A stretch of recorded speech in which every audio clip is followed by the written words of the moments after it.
Hi everyone and welcome to the captain. So यार बहुत बड़ी अपडेट आप लोगों के लिए निकल के आई है। मुझे पता है आप में से बहुत से बच्चों को ये खबर पता चल भी गई होगी।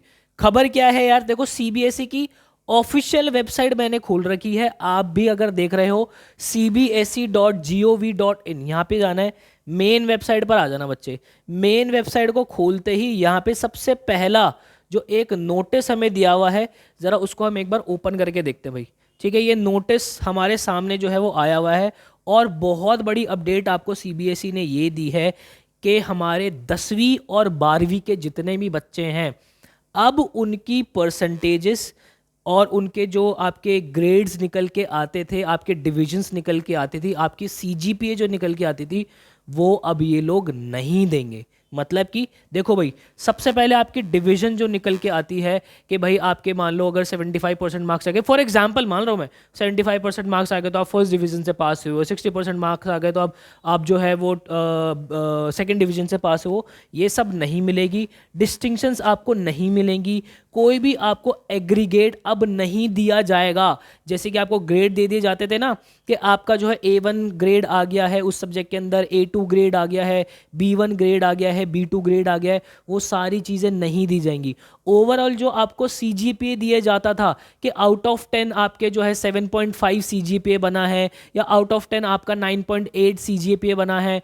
वो सब सीजीपीए नहीं दिया जाएगा। ओवरऑल ग्रेड भी नहीं दिया जाएगा। और ये सब आपको क्यों करवाया गया है, क्यों जो हमारी सीबीएसई है उन्होंने ऐसा क्यों किया है?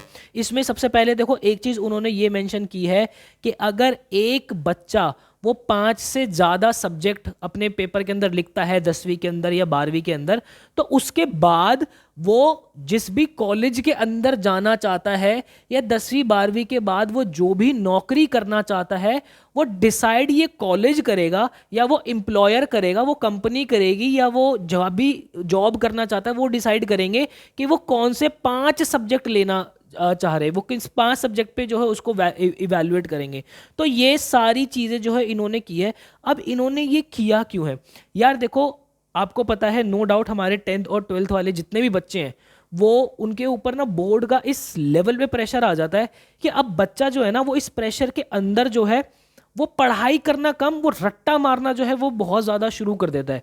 और आपको न्यू एजुकेशन पॉलिसी का हमारा पता है, न्यू एजुकेशन पॉलिसी अपने में बहुत क्लियर है कि जनाब हमारे देश के जितने भी बच्चे हैं ना, इनको रट्टा मारना छुड़वाना है, इनको टेक्निक्स पे काम करवाना सिखाना है, ताकि ये अपनी ज़िंदगी के अंदर इस लायक बन जाए कि भाई इनको कहीं मार ना खानी पड़े। अगर आप हमारी बुक्स किताबों को देखोगे तो कॉन्सेप्ट्स जो हमारे लिखे हुए हैं ना, जो कॉन्सेप्ट्स हम जिनसे बहुत वैल्यू ले सकते हैं अपनी लाइफ के अंदर, हम कहाँ पे आके रुक चुके हैं कि बस हमें उसका आंसर लिखना आ जाए, हम उस रेस के अंदर जो है वो बहुत आगे निकल जाए, और बाकी उस कॉन्सेप्ट से हमारा कोई लेना देना होता नहीं है। तो मेरे भाई अब जो है, ना ही आपकी वो जो टॉपर की एक लिस्ट निकाली जाती थी कि भाई वो मीडिया पहुंच जाती थी ना कि आपने सीबीएसई के अंदर जो है वो 100 में से 100 स्कोर कर दे, इंटरव्यू हो रहे, ये हो रहे, कुछ नहीं निकाला जाएगा। ये क्यों? ताकि बच्चों के बीच में वो एक एक वो हो नहीं जाता कि यार मैं रेस के अंदर इतना पीछे रह गया है, सुसाइड के केसेस बहुत ज़्यादा हो रहे थे।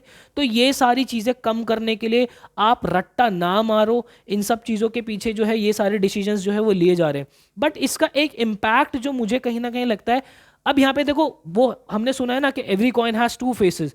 तो यहाँ पे दूसरा पहलू हमें क्या देखने को मिल सकता है कि बच्चे जो हैं, बच्चा तो बच्चा है ना, बच्चा तो नादान है, बच्चे को क्या, उसको तो हल्की सी ढील दो, बच्चा तो पूरा पतंग की तरह उड़ता चला जाता है। लेकिन एक बात हमेशा ध्यान रखना, ये जो हमारे बच्चे हैं ना, जो आप लोग हो, वो आप पतंग हो, बहुत अच्छी बात है, लेकिन एक पतंग जो है ना वो सिर्फ ढील देने से भी नहीं उड़ती। जब पतंग को हल्की सी ढील जाती है तो हल्का सा उसको खींचा भी जाता है, उसके अंदर हल्के से ठुमके भी मारे जाते हैं, तब जाके वो पतंग जो है ना वो बहुत ऊंचा जो है वो उड़ती है। तो ये जो ढील आपको दी जाती है ना, तो आपके घर वाले जब आपको थोड़ा सा खींच रहे होते हैं, तो कोशिश किया करो कि आप उनकी बात भी सुनो कि नहीं जनाब, अगर मुझे आसमान में ऊंचा रहना है ना, तो कहीं मुझे खींच की भी ज़रूरत पड़ेगी, कहीं मुझे ठुमकों की भी ज़रूरत पड़ेगी, और मुझे ढील भी मिलनी चाहिए, तभी मैं उड़ पाऊंगा। तो मेरे भाई यहाँ पे जो है आप ये देख सकते हो कि अब आपकी परसेंटेजेस वगैरह ये सारी कैलकुलेट होके नहीं आएंगी, आपके बस सब्जेक्ट्स के मार्क्स निकल के आ जाएंगे, और उसके बाद वो डिपेंड करेगा कि जहाँ पे जिस कॉलेज के अंदर आप एडमिशन ले रहे हो और जिस भी आप कहीं जॉब पे जा रहे हो, वहाँ आप जहाँ भी अपना रिक्रूट होना चाहते हो, वो जो है सारी चीज़ें डिसाइड करेंगे। बाकी आपको सारी चीज़ें, इसके आगे का तो सिस्टम पता ही है यार। अब इसके आगे मैक्सिमम यूनिवर्सिटीज़ जो है वो अपना CUET के बैनर के अंदर आ चुकी है। आपका एंट्रेंस एग्जाम जो है वो आगे होना ही है, और उसकी एलिजिबिलिटी आपके सामने ऑलरेडी हर एक यूनिवर्सिटी की अलग अलग एलिजिबिलिटी ही जो है वो आपके सामने आई हुई है।